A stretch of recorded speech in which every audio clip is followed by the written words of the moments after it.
Welcome to Celestial Dew, a space where we explore our inner world, where storytelling and spiritual tools deepen our connection to ourselves and the universe. My name is Rocio Celeste, and this is my soulmate and constant companion, Nuga Cósmico. We are here to share our experiences and open a space for insight and transformation. So settle in, take a deep breath, and let's begin this journey inward. Today, we are diving deep into a timeless book that can literally change the way you live, the way you think, and the way you feel. The Four Agreements by Don Miguel Ruiz. This book isn't just a self-help bestseller. It's a spiritual guide to personal freedom, drawn from ancient Toltec wisdom. In this episode, we are going to break down each of the four agreements. We are going to look at how they apply to real life, and we are going to explore how to practice them daily. So, what are the four agreements? The four agreements are: be impeccable with your word. That's the first agreement. The second agreement is don't take anything personally. The third one is don't make assumptions. And the fourth one is always do your best. Simple, right? But living by them, that's where the real work starts. Each agreement is like a lens that helps us see how we suffer and how we can choose differently. Ruiz says we live in a dream.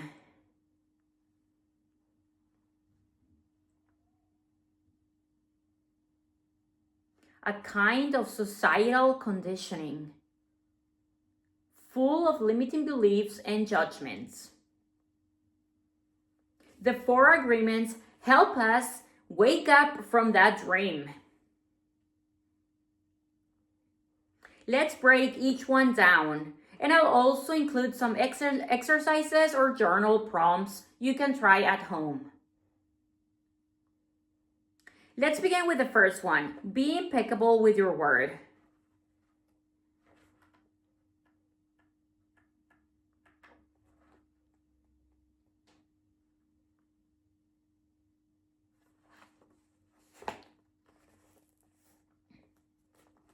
This was a limited edition for, it's like the teenager version. It's very colorful to be. I bought this years ago. It's in French, but I bought it because it was like a limited edition for teenagers. I got a copy for a friend's son, and I really liked it, so I got a copy for myself because it was really, really colorful. So the first agreement is be impeccable with your word. This is probably the most powerful, yet the most misunderstood. Be impeccable with your word. Sounds like don't lie, right? But it goes deeper. Ruiz says your word is your creative force. It's how you speak your reality into existence. Think about it. How often do you criticize yourself out loud? Or gossip, or exaggerate, or speak fear into a situation?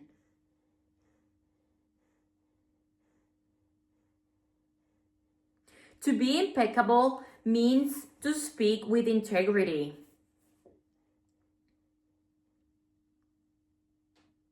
Say only what you mean. Avoid using your word against yourself or others. Don Miguel Ruiz writes, your word is pure magic or pure poison. So ask yourself, what is one belief you repeat to yourself that doesn't serve you? Is it that you are too thin, or that you are too fat? Is it that you are not capable of creating something or achieving something?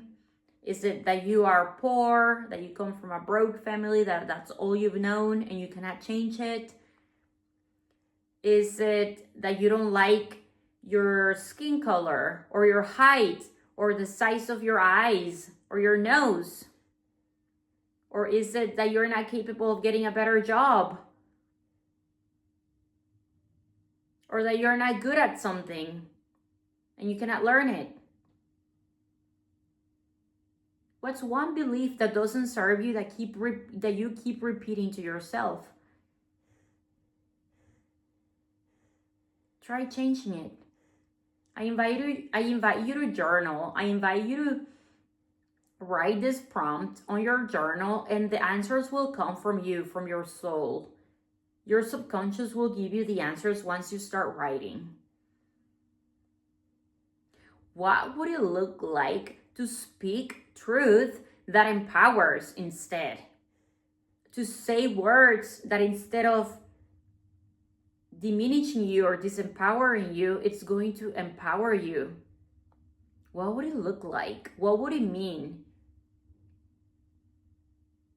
If you change the way you speak out loud, if you change the way you think out loud to yourself, about yourself and about others, be impeccable with your word. It's very powerful. It can create wonders in your life. If you make it conscious, if you make a conscious decision to change it. Let's say you always say, I'm so bad at relationships. Try changing that to, I'm learning how to be more open and connected. I remember about a year and a half ago, I was on a trip. I went on this retreat in Mexico.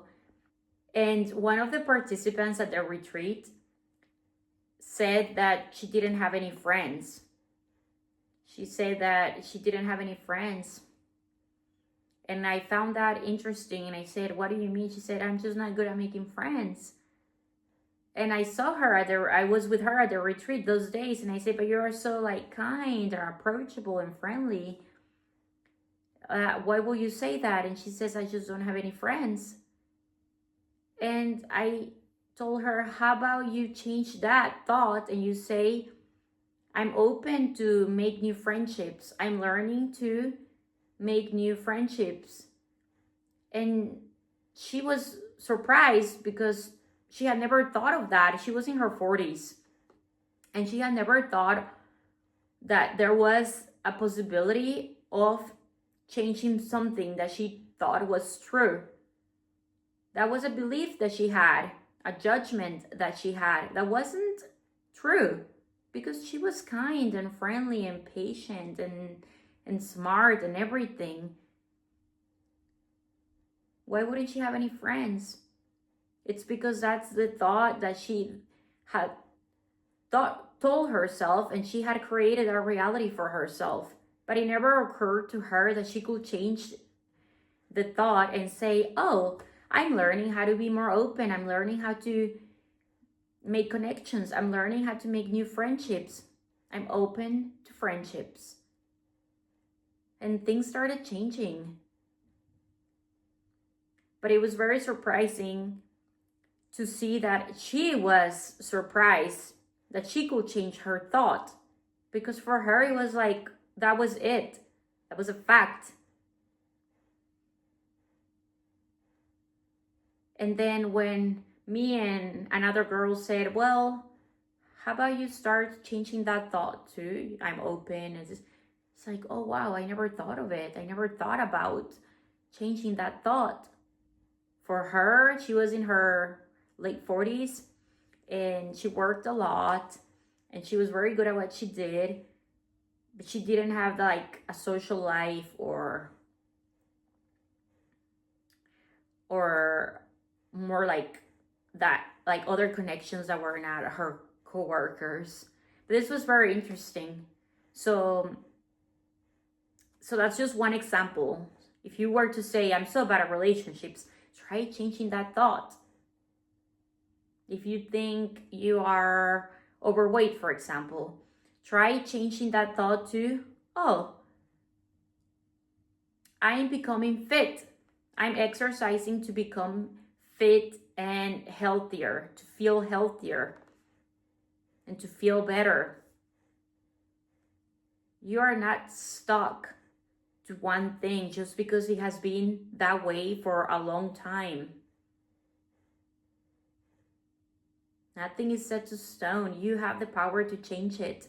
And it starts with you. It starts with the way you think out loud, with the words you speak. So be impeccable with your word. Here's an exercise you can do. Try a 24-hour word detox, where you speak only positively about yourself and others. For 24 hours, you're going on a word detox. A word detox, where you speak only kindly and positively about yourself and others. It's one challenge. Set your alarm, set your timer that from now until tomorrow at this time, you are only thinking and saying positive things about yourself and about others. You will catch yourself thinking negative or thinking pessimistic about a situation, about yourself, about an experience. Challenge yourself. You'll start to force yourself to make changes. This is an exercise that we can do to start applying the first agreement into our life. One thing I did about a year ago was to set my alarm at random times, like on my phone. I set random times, like an alarm at like 3:27 p.m. and then another one at 5:17 p.m., another one at 8:32 p.m., and then another alarm at 10:47 in the morning, another one at 11:13 in the morning. Random times throughout the day. And then when the alarm will go off, the idea was to catch myself, oh, what am I thinking at this exact moment? So when the alarm went off, it will catch me in that precise moment without me thinking, without me preparing, without me being conscious about it. It will like go off and I will immediately say, okay, what am I thinking right now? Is it positive? Is it negative? Is it pessimistic? Is it apocalyptic? Is it crazy? Is it scary? Or is it kind and positive and optimistic? That's another thing you can do. That's one thing I tried last year. And it was a lot of fun. And it was also very useful in becoming aware of what I was thinking throughout the day. Because if I just say to myself right now, okay, I'm just going to think positive thoughts right now. Okay, positive, positive, positive. And then we tend to forget because we're an automatic pilot. We go back to what we've been thinking for years. It's like, okay, no. But when there's like a random alarm that goes off and you're like, oh, you're caught off guard. You didn't have time to prepare to think positively and you're caught. Okay, what are you thinking right now? Actually, it wasn't positive. It was very pessimistic.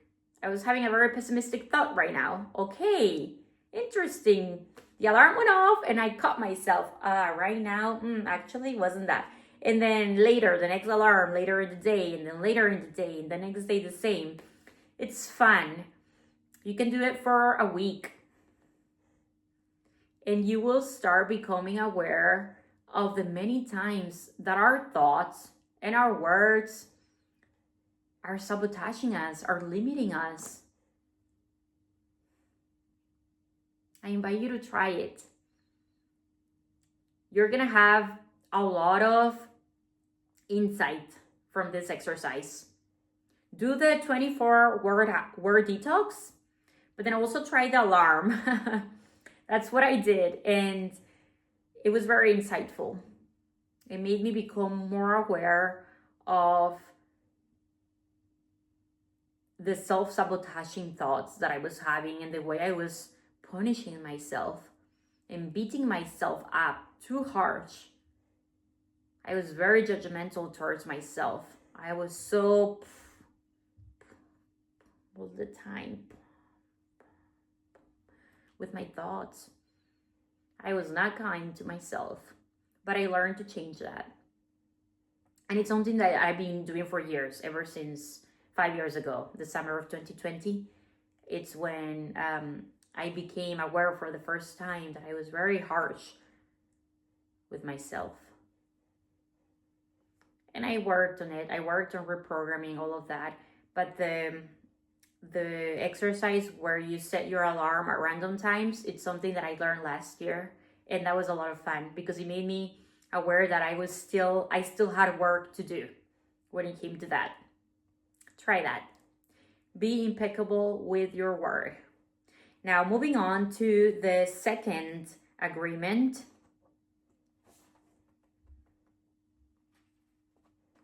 Don't take anything personally. It's right here.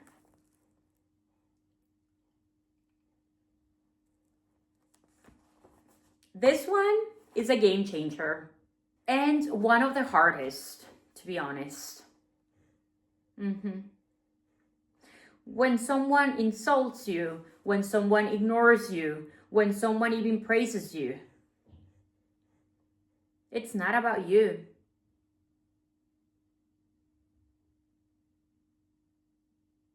It's about them and their own perception.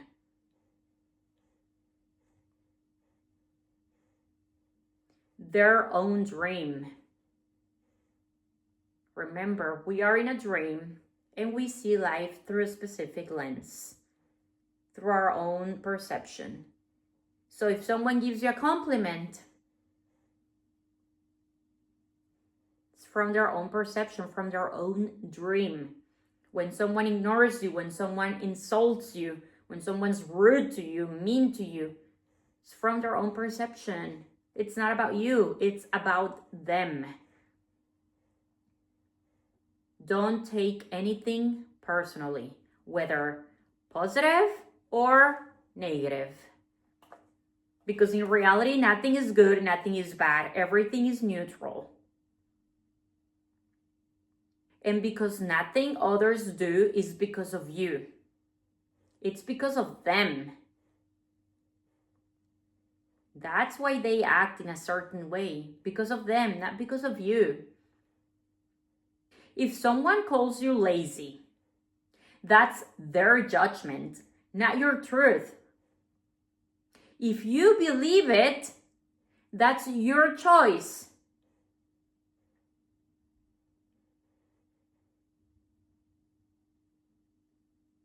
Don Miguel Ruiz says, even when a situation seems so personal, if you take it personally, you make it your poison.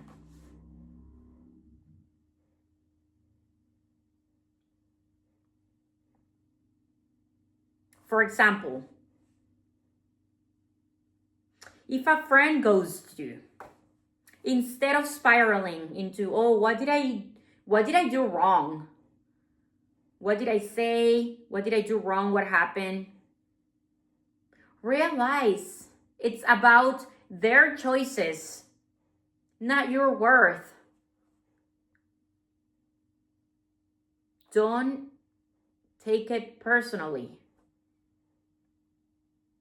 A reflection prompt you can do on your journal to work with this agreement is to ask yourself, whose opinion you've been taking personally? Is it a friend? Is it a coworker? Is it a neighbor? Is it a sibling? Is it a partner? Is it your boss even? Who knows? Journal about it. Whose opinion have you been taking personally lately? Because even if it seems personal, if you take it personal, then you make it your poison. Because we are in a dream. And the other person's dream says, you're ugly, you're lazy, you are rude, you are this, you're that. That's their dream. You choose to believe it, then you make it your poison. What would it feel like to let that go? Wouldn't you feel so light and so free and so relieved if you just let it go? If you realize that it's not about you, but about them and their own dream, their own perception?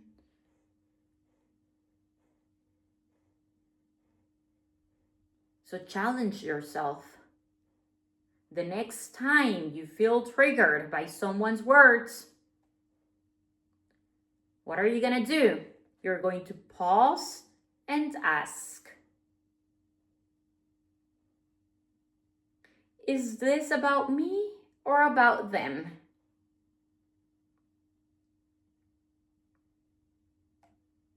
This is a hard agreement to apply to our daily life because we get triggered all the time. We live in a society where we human beings are very wounded. We grow up hearing negative things about ourselves. You're not good enough. Oh, you didn't get straight A's. You failed the test. Oh, you're not so good at sports. You're not fast enough. You're not good at this.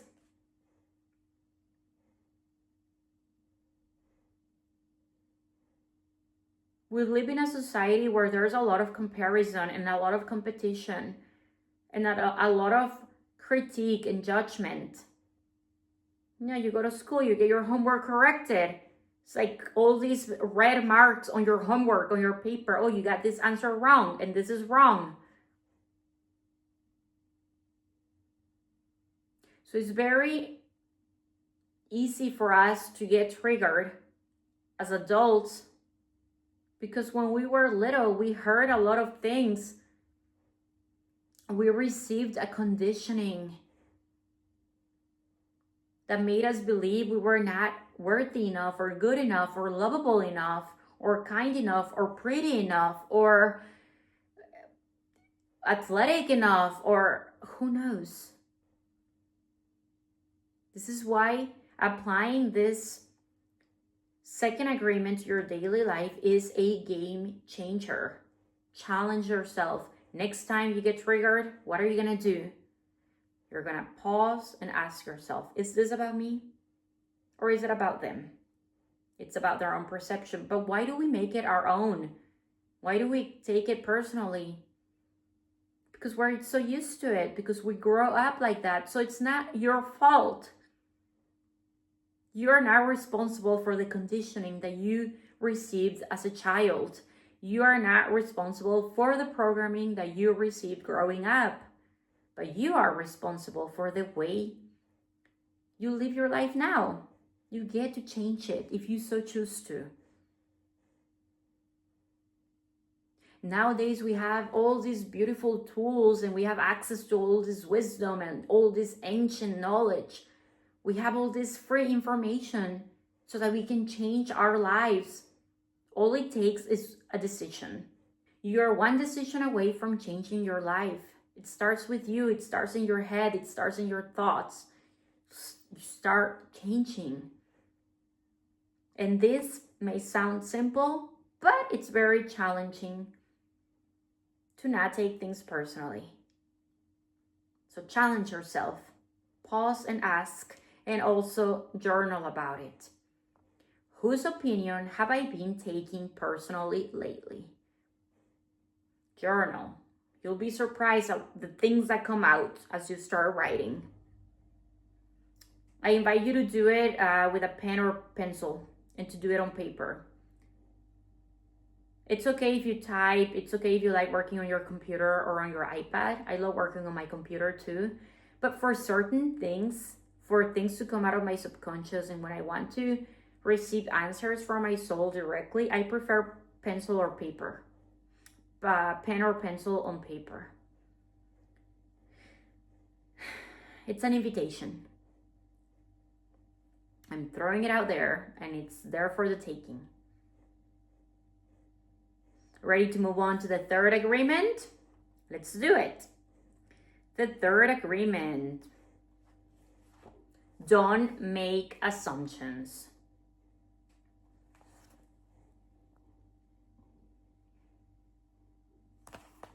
This one will save you so much heartache in life and in relationships. Why?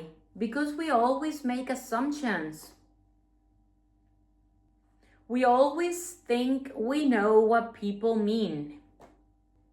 We think we know what they are thinking, why they didn't text back. We make assumptions. Oh, they didn't text me back because of this or because of that reason.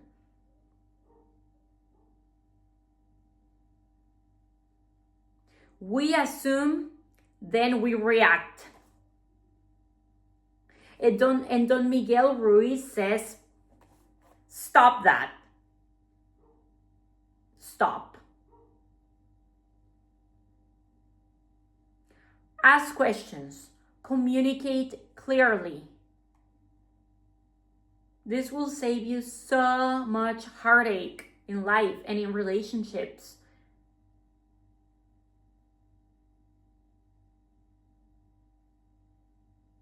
Instead of thinking, oh, they didn't say hi to me in the hallway.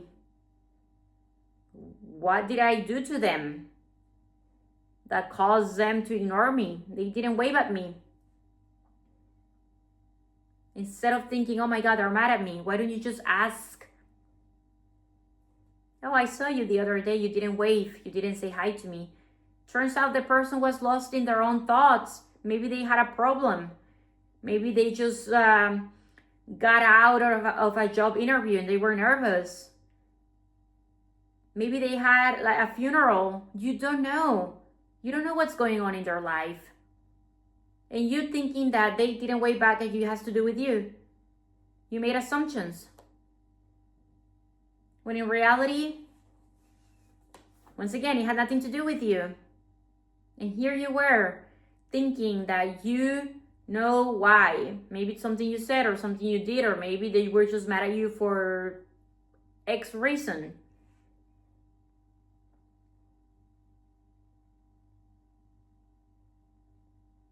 There's a quote that reads, "We make assumptions that others know what we think.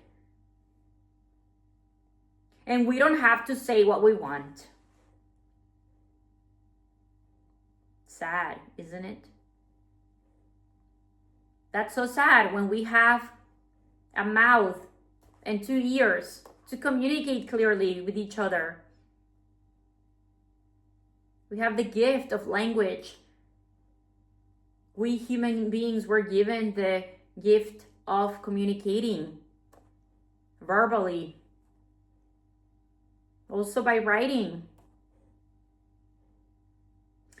I remember once I went to visit my mom after college, and she would like stand at her living room door and watch the priest walk to church. She lived not far from the church, so she will get to see which priest was gonna offer mass. And if she saw that it was a particular priest, she wouldn't go to mass. If it was a different priest, she will go to mass. And I went there to visit that summer. And one day I decided to go to church. I'm not like religious, but I just felt like, oh, I will like pop up at mass. And she asked me, oh, which priest offered mass, and I said, oh, Father, I forgot his name, Father John, I think, or Father, oh, I forgot his name, but he's like passed away already, like years ago. And the moment I said his name, oh, it was Father, I think it was Father John. It was Father John. My mom went like, and I thought it was interesting. It's like, why that reaction? And that's when she told me, oh, well, ever since your aunt died, I don't like that priest anymore. And I was just like, what is the reason for that? And she said to me, well, 3 years ago, when my sister passed away, so her sister, she was telling me, yeah, when my sister passed away, I had a really hard time fundraising for the funeral, and I didn't have enough money. We were doing car wash and like all these things to fundraise, and I went to that priest, and told him that I didn't have enough money, that I was struggling, and that I didn't know when we could do the funeral. And he told me very bluntly, well, in that case, cremate her. And my mom got really mad, because one thing that her sister had asked her before dying was that she didn't want to be cremated. She wanted like a normal funeral. She didn't want her dead body to be cremated. So my mom did everything she could to give her a proper funeral and avoid cremating her.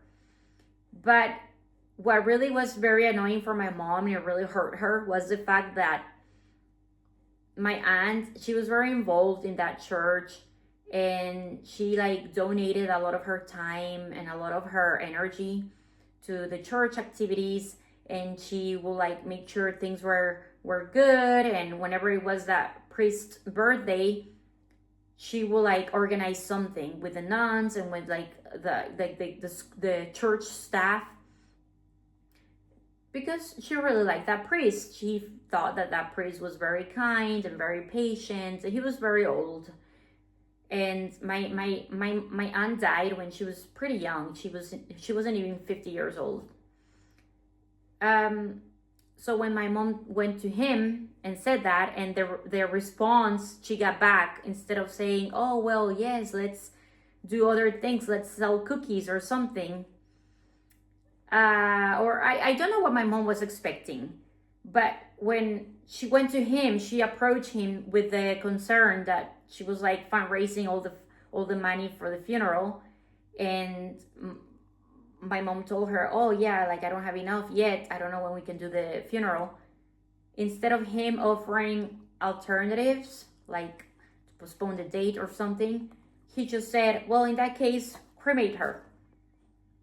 And ever since then, my mom was very mad at him because of the reasons I just said. Like my aunt was very involved in church, and she always like gave like a lot of her time and energy, and she really like, she had a lot of like, she really appreciated that priest.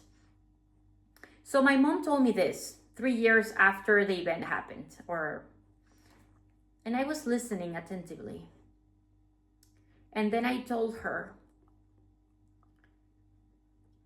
Mom, but why don't you tell him you're here watching, pretty much spying, which priest is gonna go do the mass today, instead of talking to him clearly, because he cannot know that you are mad at him. He cannot know that you are disappointed. He cannot know how you feel. He cannot guess that he hurt you, that he hurt your feelings.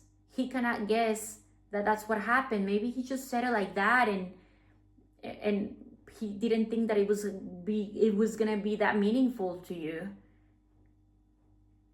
Why don't you talk to him? Why don't you tell him, this is what happened, this is how you made me feel, and up until this day, I cannot find peace in my heart. because clearly she wasn't at peace. She was like, like very resentful towards that priest. And it had been like a long time had passed by ever since that had happened. And I didn't know, like, she died when I was like on my first year of college, and I was not like very close to them. So I didn't even find out that she had passed away until like a couple of months later. And I had no idea that that whole thing had happened.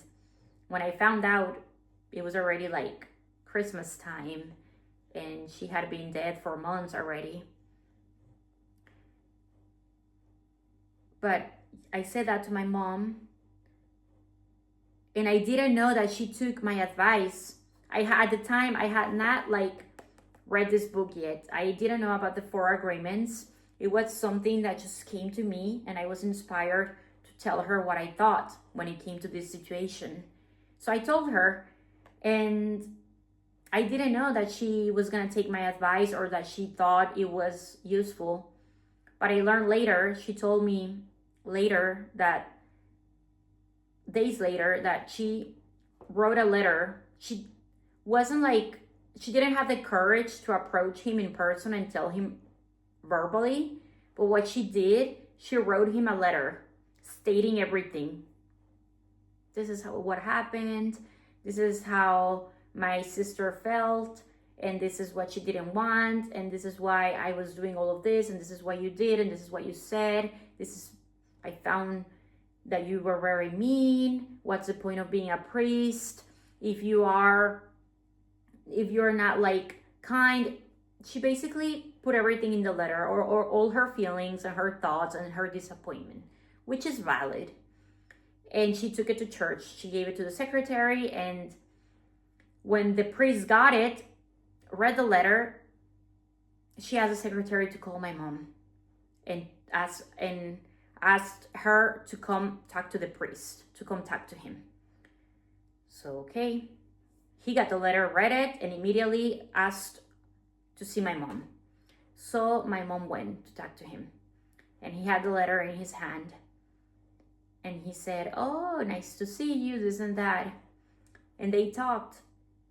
And he said, I did not know that this is how you saw things. I did not know this is how you took it. I did not know this is how you had perceived it. He, as a priest, he was from northern Spain. This was in Los Angeles, but he was originally from northern Spain, and he had lived in Japan for a long time as a priest as well. And he told my mom, when I said that, I said it because for me, it was very natural. He said, in Japan, it's very normal for Catholic people to cremate dead bodies because there's not a lot of room for cemeteries. So for Catholic people, it's normal to cremate a dead person. They don't see it as inferior. They don't see it as an insult. They don't see it as them not loving their loved ones. They don't see it as anything like wrong. They don't see it as something bad. It's normal because in Japan, there's not a lot of room. The land in their country, it doesn't allow them to be like burying everyone in a cemetery. So when I said that, for me, it was normal because I was so used to it. I was exposed to that. For me, it was normal. I did not know that you were going to take it this way. And they talked. And it was very clear on both ends. He got to see how my mom felt, why she felt like that. And my mom got to see his perspective. And then he also told her that he had a lot of respect and a lot of appreciation for her sister because of her involvement in the community, in the church and everything. And she was very generous and everything. And he never meant to hurt anybody. And they talked. And ever since then, like my mom like made peace with that. And she went back to normal. She was no longer like spying, making sure, oh my God, if it's this priest, I'm going to avoid it. If it's the other one, I'll go to mass. No, she went back to normal. She didn't care anymore. She made peace with that. And I didn't know that she had done that. She told me weeks later, oh yeah, you know, she changed. She looked lighter. She felt lighter. So what happened? She had made an assumption. The priest had made an assumption that my mom was going to think it was natural to cremate her sister. When one thing my dying aunt asked her was that she didn't want to be cremated. So my mom did everything in her hands, in her power to have a proper burial, a proper funeral. And my mom had made the assumption that the priest had been rude and the priest knew that that was mean to her. That's one example of how making assumptions can cause us so much heartache, and it can harm our relationships and our life. And then things went back to normal when it came to that. But this is a prime example. This is one example that came to me right now as I was talking about this agreement, the third agreement, don't make assumptions. But I hope this gives you an idea of the things that can happen in our life, in our relationships, when we make assumptions instead of communicating clearly, instead of asking questions directly.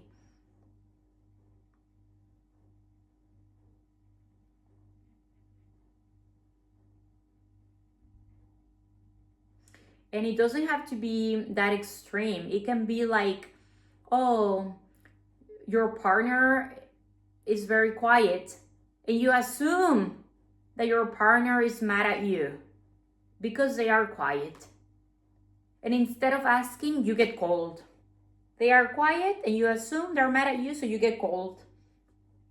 And then tension grows. But really, they were just tired from work. And you made it all about yourself, and you made the assumption that they were mad at you because they were quiet. Became tense, and then the tension grew. Ask the question, oh, I'm tired from work, and that's it. Don't make the assumption that they are mad at you. Does this make sense? I hope this is helping you. I hope this is giving you insight.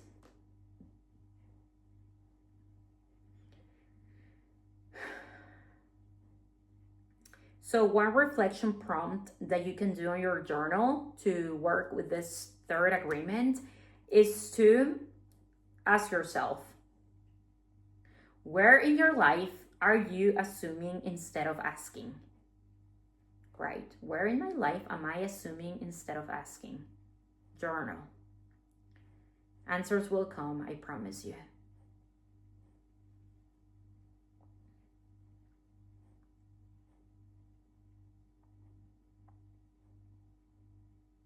One practice you can do, for example, and this is an exercise that you can do this week. Every time you catch yourself assuming, pause, breathe, and clarify. Say, hey, I just want to check in. What did you mean by that? Maybe they meant something else and you assume something completely different. Or you can say, hey, I realize I might be making a story up in my head. Can we talk? This changes everything.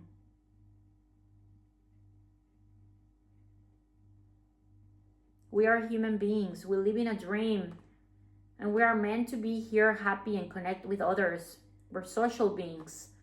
We're not meant to be angry and in disagreement with our fellow human beings. No, we're here to interact with each other and to socialize and to share. Something, I know it sounds simple, but it's not as simple, especially when you're not used to that. Some people might see that as confrontation, but you can say it, you can word it kindly so that people don't feel confronted or they don't get apprehensive or defensive. Try it. It's an invitation. Ready for the fourth agreement? Let's do it. The fourth agreement. Always do your best.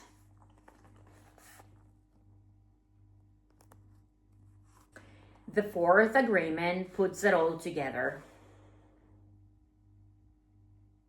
Always do your best. Not perfect, not overachieve, just your best. Sometimes your best will be amazing. Other days, your best will be surviving. Both are okay.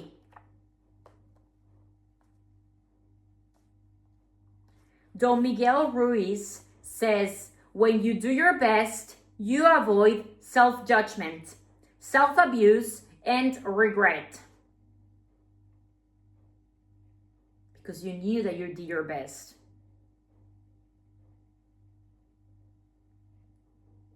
Think of it like planting seeds. You do your best each day. You don't control the harvest, but you showed up. You did your best. You don't know how the plant is going to grow. You don't control the outcome. But you are satisfied with yourself because you know that you did your best. So to work with this fourth agreement, one reflection prompt you can do is to ask, are you punishing yourself for not doing more? What would it look like to honor your best today? Some days we feel very productive. Other days we feel mellow. Both are fine. Especially as women. We women, we are cyclical beings. Our cycles go on around 28-day cycles. Some days, like when we're ovulating, we tend to be more productive and we're more like getting things done. Other days, like for some women, when they're on their period, they want to be more relaxed. You do your best on those days. You don't need to always be like overachieving up here and be perfect. No, like even if you're a man, some days you feel sick. Other days you're tired, you're overwhelmed. That's fine. But did you do your best that day with what you had, with the energy that you had, with the way you felt? Was it your best? Then that's fine. It doesn't need to be perfect. It doesn't need to be like all the time up here. You're a human being. You're not a machine. But if you know that you did your best on that particular day, you will have no regrets. You will be satisfied that you showed up, that you did your best with how you felt on that specific day, with what you had, with the resources that you had. Create a mantra. Say, today I do my best with kindness, and let that be enough. So you close your eyes and you say, today I do my best with kindness, and let that be enough. Today I do my best with kindness, and let that be enough. Repeat that to yourself as many times as necessary. Be kind to yourself. Do your best and be kind to yourself. Let's recap the 4 agreements. What are they? The first one, be impeccable with your word. The second one, don't take anything personally. The third one, don't make assumptions. The fourth one, always do your best. It's a beautiful, very colorful book showing you here. I'm very visual, so I like books that are very colorful. I really love this one. I really love this limited edition. So yeah, the fourth one, what was it? Always do your best.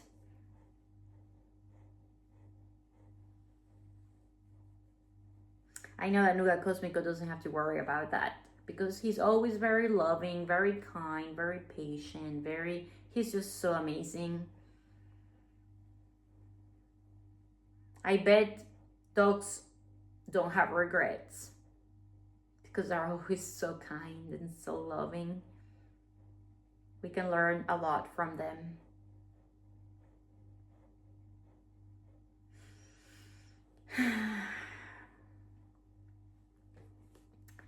So living the 4 agreements is not easy. They sound easy, but putting them to practice, applying them on a daily life, it's not easy, but it's worth it. It's totally worth it. It's a daily practice. You won't be perfect, and that's okay. That's life. So one challenge that you can do is, for example, pick one agreement and work with it for 7 days. Pick your favorite one, the one that you find easier or the one that you find more challenging. It doesn't matter. Pick the one that you liked best. And for the next 7 days, you're gonna focus on that agreement. You're gonna journal about it and you're gonna notice what changes with the exercises that I gave you and the challenges that I gave you. You don't have to do them all 4 at once. No, not the same week. It will be overwhelming. There's no need to overwhelm yourself. In 1 month, you can go through all 4 of them. If you choose one per week. Have fun with it. Life is not that seriously. Remember, we're in a dream. So have fun. Be kind to yourself. Change your programming, change your conditioning so that you're not always beating yourself up the way I used to. And if this episode helped you, please give a thumbs up and share it with someone who needs a little wisdom in their life. If you like this episode, feel free to like and subscribe so you don't miss us in future episodes. We're always here sharing our stories, sharing our tools, sharing the things that helped us along in our journey. We love being with you. Thank you for tuning in. I know he knows that we are coming to the end of the episode. He's sensing it, yes. Now we're gonna go for our night walk. It's our night walk and he's waiting patiently.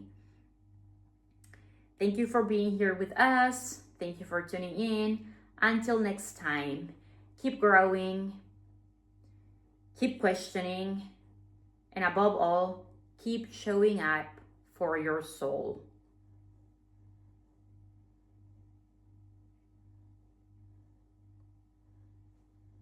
Ready to go?